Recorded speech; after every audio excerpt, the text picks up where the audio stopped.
नमस्कार, आप देख रहे हैं सत्य हिंदी और मैं हूं आपके साथ कृति सिंह।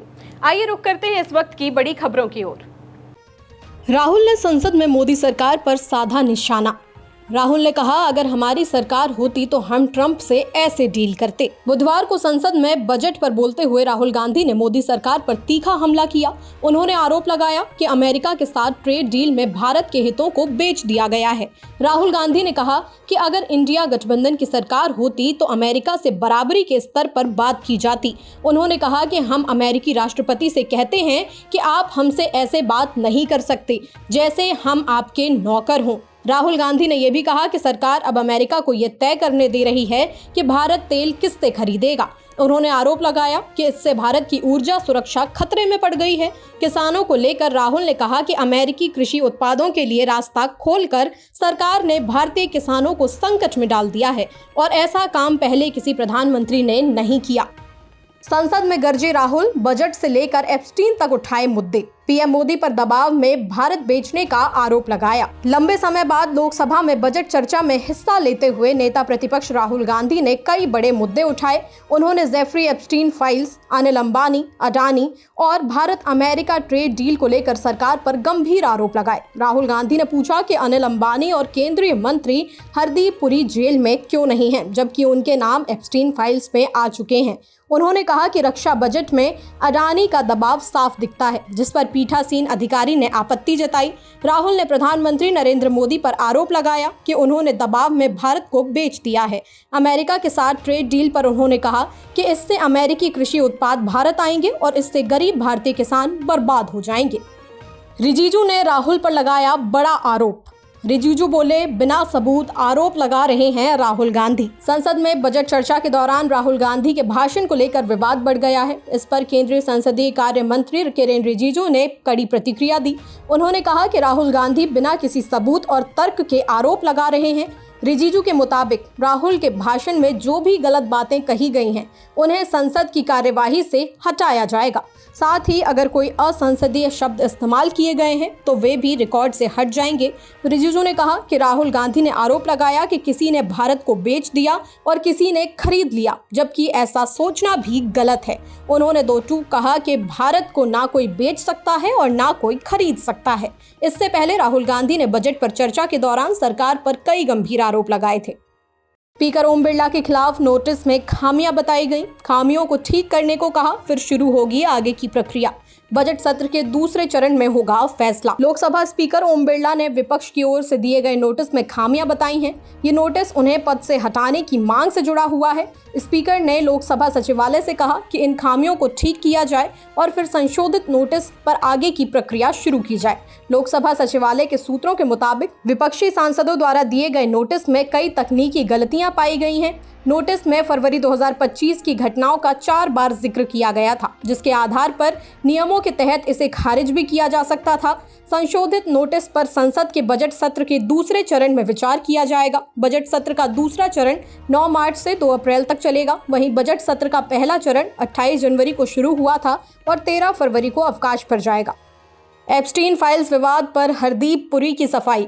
राहुल के आरोपों को बताया बेबुनियाद। केंद्रीय मंत्री हरदीप सिंह पुरी ने राहुल गांधी द्वारा लगाए गए एप्स्टीन फाइल से जुड़े आरोपों को सिरे से खारिज कर दिया है। लोकसभा में राहुल गांधी के बयान के बाद पुरी ने प्रेस कॉन्फ्रेंस कर सफाई दी। उन्होंने कहा कि उनकी मुलाकात जेफरी एप्स्टीन से इंटरनेशनल पीस इंस्टीट्यूट (IPI) के एक प्रतिनिधि मंडल के सदस्य के रूप में हुई थी। पुरी ने बताया कि वो एप्स्टीन से सिर्फ 3 या ज्यादा से ज्यादा 4 बार मिले थे और वो भी आधिकारिक बैठकों में। उन्होंने कहा कि इन मुलाकातों का एप्स्टीन के अपराधों से कोई संबंध नहीं था।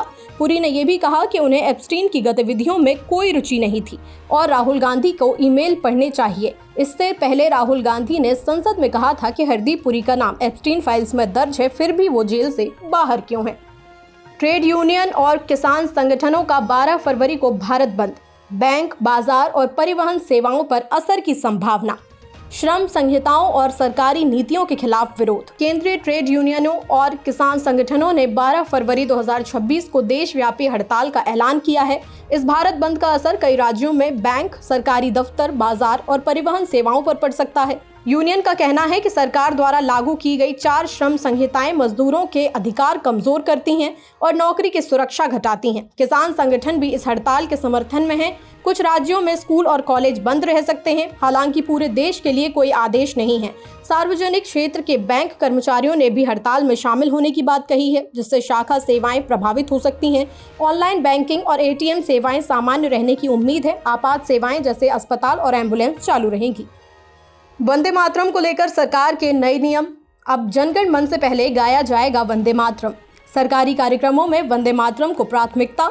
वंदे मातरम के सभी 6 छंद लागू। केंद्र सरकार ने राष्ट्रगीत वंदे मातरम के लिए नए दिशा निर्देश जारी किए हैं। गृह मंत्रालय द्वारा बुधवार को जारी इन दिशा निर्देशों के अनुसार सरकारी आयोजनों, स्कूलों और अन्य आधिकारिक कार्यक्रमों में वंदे मातरम को राष्ट्रगान जनगण मन से पहले बजाया जाएगा। गृह मंत्रालय के मुताबिक जब राष्ट्रगीत और राष्ट्रगान दोनों एक साथ बजाए या गाए जाते हैं तो वंदे मातरम पहले पेश किया जाएगा। सभी उपस्थित व्यक्तियों को राष्ट्रगीत बजने या गाए जाने के दौरान सावधान मुद्रा में खड़े होना होगा। हालांकि सिनेमा हॉल में फिल्म या न्यूज रील के दौरान वंदे मातरम बजने पर खड़े होने की आवश्यकता नहीं होगी, क्योंकि इससे दर्शकों को परेशानी हो सकती है और व्यवस्था बिगड़ सकती है। नए नियमों में वंदे मातरम के सभी 6 छंदों को शामिल किया गया है, जिसमें 1937 में कांग्रेस द्वारा हटाए गए 4 छंद भी शामिल हैं। गीत की आधिकारिक अवधि लगभग 3 मिनट 10 सेकंड बताई गई है। राहुल ने पूछा, अग्निवीरों की जिम्मेदारी गृह मंत्रालय को क्यों? गृह मंत्रालय सीधे सवाल का जवाब देने से बचता रहा। राहुल के सवाल पर सरकार फिर से फंसी। अग्निवीरों के भविष्य और करियर को लेकर सरकार के जवाब पर सवाल खड़े हो गए हैं। लोकसभा में नेता विपक्ष राहुल गांधी ने पूछा कि अग्निवीरों के सेवा के बाद करियर की जिम्मेदारी रक्षा मंत्रालय की जगह गृह मंत्रालय को क्यों दी गई है। इस पर गृह मंत्रालय ने सीधे सवाल का जवाब देने से बचते हुए नियमों का हवाला दे दिया। गृह राज्य मंत्री नित्यानंद राय ने लिखित जवाब में कहा कि कैबिनेट सचिवालय के नियमों के मुताबिक पूर्व अग्निवीरों के करियर से जुड़े समन्वय की जिम्मेदारी गृह मंत्रालय को दी गई है। मंत्रालय के भीतर इसके लिए एक अलग विंग और सेल बनाई गई है, जो पूर्व अग्निवीरों के पुनर्वास और निगरानी का काम करेगी। हालांकि राहुल गांधी ने ये भी जानना चाहा कि क्या गृह और रक्षा मंत्रालय के बीच तालमेल की समस्याओं का आकलन किया गया है और गृह मंत्रालय वास्तव में कौन कौन सी योजनाएं चलाएगा। इस पर सरकार ने स्पष्ट जानकारी नहीं दी। राहुल के सवाल को काफी सराहा जा रहा है और कहा जा रहा है कि जब रक्षा मंत्रालय के भीतर पूर्व सैनिक कल्याण विभाग और सैन्य मामलों का विभाग पहले से मौजूद है, तो फिर अग्निवीरों के करियर की आगे की व्यवस्था और प्रगति की जिम्मेदारी गृह मंत्रालय को क्यों दी गई है। Bharat US trade deal fact sheet से अब दालें गायब। पहले लिखा था भारत दालों पर भी कम करेगा tariff. Trade deal fact sheet में बड़ा संशोधन। भारत अमेरिका व्यापार समझौते को लेकर ट्रंप प्रशासन ने अपनी फैक्ट शीट में बड़ा बदलाव किया है। व्हाइट हाउस ने अब उस दावे को हटा दिया है जिसमें कहा गया था कि भारत कुछ दालों पर आयात शुल्क घटाएगा। पहले जारी फैक्ट शीट में लिखा था कि भारत अमेरिकी कृषि उत्पादों, जिनमें कुछ दालें, रेड ज्वार, ड्राई फ्रूट्स, सोयाबीन तेल, वाइन और स्पिरिट्स शामिल हैं, पर टैरिफ कम या खत्म करेगा। लेकिन संशोधित दस्तावेज में दालों का जिक्र पूरी तरह से हटा दिया गया है। ये बदलाव भारत के लिए अहम माना जा रहा है, क्योंकि भारत दुनिया का सबसे बड़ा दाल उत्पादक और उपभोक्ता है। किसानों के हितों को देखते हुए भारत ने दालों के आयात पर ऊंचे टैरिफ लगाए हुए हैं। इसके साथ ही 500 अरब डॉलर की खरीद को लेकर भी भाषा बदली गई है। अब प्रतिबद्धता की जगह इरादा शब्द इस्तेमाल किया गया है। ट्रंप ने फिर किया भारत पाक युद्ध रुकवाने का दावा। बोले, टैरिफ की धमकी से 8 युद्ध सुलझाए। दावा, दोनों तरफ से 10 विमान गिराए गए। अमेरिका के राष्ट्रपति ट्रंप ने एक बार फिर से दावा किया है कि उन्होंने भारत और पाकिस्तान के बीच युद्ध रुकवाया, जो उनके मुताबिक न्यूक्लियर जंग में बदल सकता था। फॉक्स बिजनेस को दिए इंटरव्यू में ट्रंप ने कहा कि उन्होंने दुनिया में 8 युद्ध सुलझाए हैं, जिनमें से कम 6 युद्ध टैरिफ की धमकी देकर रोके गए। ट्रंप के मुताबिक उन्होंने देशों से कहा कि अगर आप युद्ध नहीं रोकेंगे तो मैं आप पर टैरिफ लगा दूंगा। मैं नहीं चाहता कि लोग मारे जाएं। ट्रंप ने भारत पाकिस्तान का उदाहरण देते हुए कहा कि दोनों देशों के बीच हालात बेहद गंभीर थे। उनका दावा है कि दोनों तरफ से 10 विमान गिराए गए। हालात तेजी से बिगड़ रहे थे। ये टकराव परमाणु युद्ध में बदल सकता था। ट्रंप ने यह भी कहा कि पाकिस्तान के प्रधानमंत्री ने उनसे कहा था कि राष्ट्रपति ट्रंप ने कम से कम 1 करोड़ लोगों की जान बचा ली है। ट्रंप का कहना है कि अगर उन्होंने टैरिफ की धमकी ना दी होती तो युद्ध नहीं रुकता। फिलहाल के लिए इतना ही। देश दुनिया की बड़ी खबरों के लिए देखते रहिए सत्य हिंदी।